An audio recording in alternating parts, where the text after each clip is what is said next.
Here's the truth. Living abroad changed my idea of freedom. I realized that freedom isn't measured by how much you can do, it's measured by how deeply you understand yourself. Hi, this is Cloris. How are you doing? Honestly speaking, when I first moved to Germany from Hong Kong almost 8 years ago, I thought culture shock just meant harsh weather, confusing bureaucracy, and maybe missing my favorite dim sum. My goal was just to escape from certain cultures that I didn't like and certain political situations that I didn't see my future in there, and some family issues as well. After living abroad for many years, culture shock didn't just show me different practices, values, or mindset, but most importantly, it showed myself. My fears, my assumptions, my hidden values, even the unconscious beliefs that I didn't know I had. In this video, I will share the unconscious belief of freedom that I held before and how culture shock showed me a different possibility and concept of freedom. First of all, let's talk about the concept of freedom. I mean the kind of freedom that makes philosophers like Erich Fromm write a tons of books and spent most of his life asking, why is freedom so scary? Okay, little spoiler. In fact, humans don't like too many options.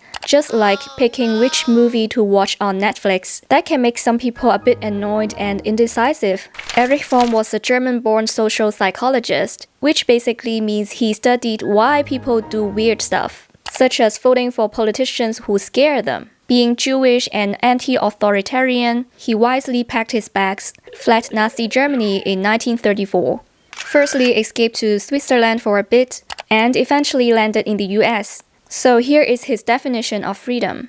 Negative freedom, the freedom from, is insufficient to achieve the full realization of individual. Positive freedom, the freedom to, is the realization of the self. For easy understanding, freedom from means basically escaping from bosses, king, the rules, or even just parents who force you to study something that you don't like, or the social pressure that force people to get married before they turn 30.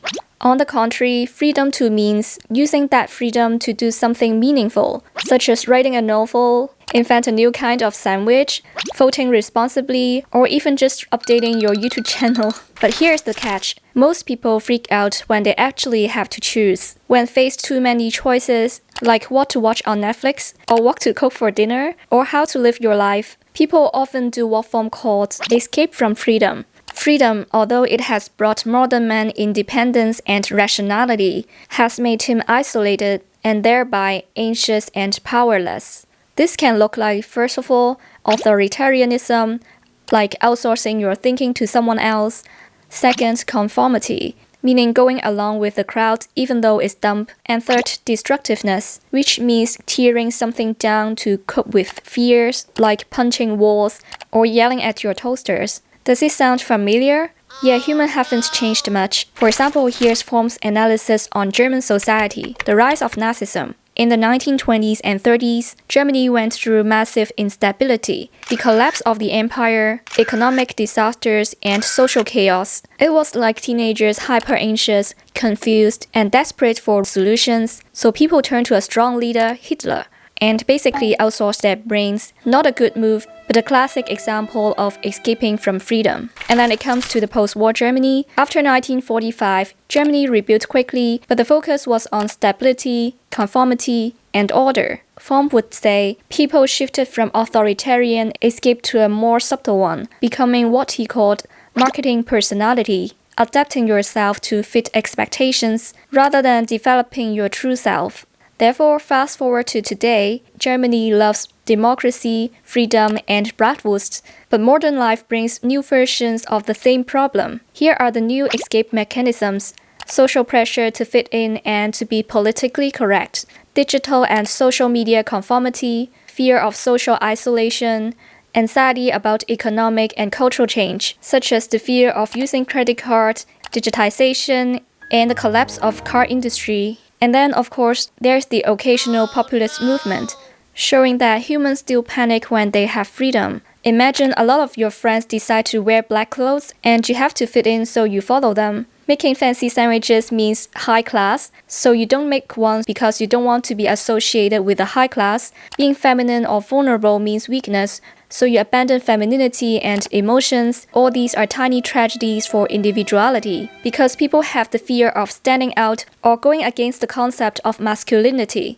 When masculinity is always perceived as stronger than femininity, perhaps it's worth thinking, is this true equality and true freedom? Are these social norms based on historical baggage or simply social conformity? Therefore, when I'm in a new country, everything is different. And then it's very interesting to see that when I share these online, a lot of people would see them as complaints. But for myself, my intention was to just share the cultural shocks and share my perspectives and feelings of how I see the country or certain behaviors. If you want to see what culture shocks I have in Germany, you can check out my other videos such as this one and this one.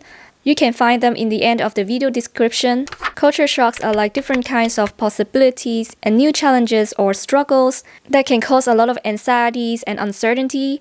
Some people might tend to cling to their old habits, such as only eating the food from their countries, having some familiar snacks as comfort food, or speaking only their languages because it feels more safe.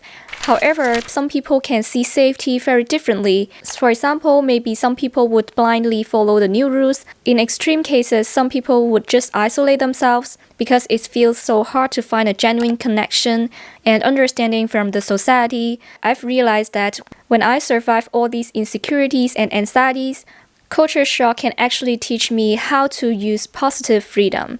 That allows me to actively choose my own values, form new perspectives, and grow personally. The key to survive this is inner peace. Inner peace is the foundation of true freedom. As the social psychologist Fromm also emphasized that freedom is not just the absence of external constraints, but the presence of something, the realization of individual self. Without inner peace, freedom can feel like a burden, leading to fear, indecision, as freedom only works when you have inner peace. Without it, freedom feels like juggling flaming swords while riding a unicycle. For navigating new cultures without losing myself, I would try to understand why people do things in a certain way and see if I can adapt. If it doesn't hurt anyone, I would still keep my personality and choose what works best for myself. Depending on the situation, I decide which side of myself I want to show people. For example, I have seen different beauty standards in East Asia and Europe that completely changed my concept of beauty, and that empowered me to choose what works the best for myself. And I can choose a lens to see myself in a whole new perspective. And the second thing I've learned to maintain my inner peace is to make decisions calmly without panicking. Due to my insecurity in the past, when I face a new and unfamiliar situation, such as the bureaucracies and stuff, I tend to panic a lot. In fact, most of the time, gathering information online or asking a friend for advice would definitely avoid so much panicking and find a solution out of the box. And thirdly, I don't compare myself to other people anymore, especially those on social media, because everyone has their own life journey. What I can do is just to focus on my own happiness and show my gratitude to all the little things that I have in my life, such as health, secure personal space, family, friends, etc. The last thing I learned about freedom is that individual freedom and social stability might sometimes hate each other. Before I moved abroad, I only saw individual freedom, which means autonomy, creativity, and saying I choose my life. And then later on, I realized that there is a little conflict between individual freedom and social stability. I've chosen a country that prioritizes more social stability than individual freedom. It's more about rules, predictability, such as no jaywalking even though there is no traffic in the midnight, recycle all the trash perfectly. As a highly sensitive person, peace, safety, and stability are also important to me. If you want to see how I appreciate the peace in Germany, you can check out the link here, in which I talk about how Germany provides a good environment for highly sensitive people. For the battle between individual freedom and social stability, too much individual freedom could lead to chaos and unpredictability, while too much stability can lead to boredom or losing self-awareness and self-value. What's even worse is losing critical thinking, individual identity, and self-realization. Therefore, the trick is the balance, keeping your individual inner freedom while respecting the social norms. such as listening to heavy metal or techno music with your headphones on. Therefore, after all, culture shock taught me freedom isn't out there but in here, and it grows every time when I question what I thought was normal. So if you are living abroad, thinking about it, or struggling with culture shock right now, remember this: you are not just learning a new culture, you are also learning a new version of yourself. And the freedom you discover might not be the freedom you expected,